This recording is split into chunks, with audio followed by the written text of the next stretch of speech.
करना, घर से नहीं निकलना। मिलने की ना कोशिश करना, घर से नहीं निकलना। कोरोना फैल जाता है, कोरोना फैल जाता है,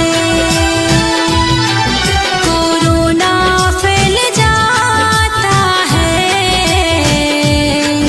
कोरोना फैल जाता है।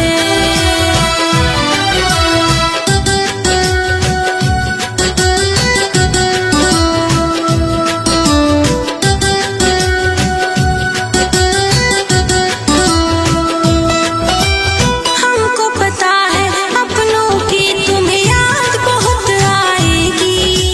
बीते लम्हों की यादें वो सोच के तड़पाएगी।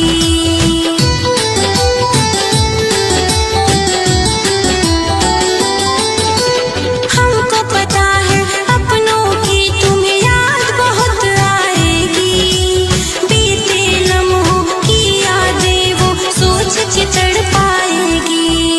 लेकिन अपनों से मिलने की अभी न कोशिश करना, लेकिन अपनों से मिलने की अभी न कोशिश करना। कोरोना फैल जाता है, कोरोना फैल जाता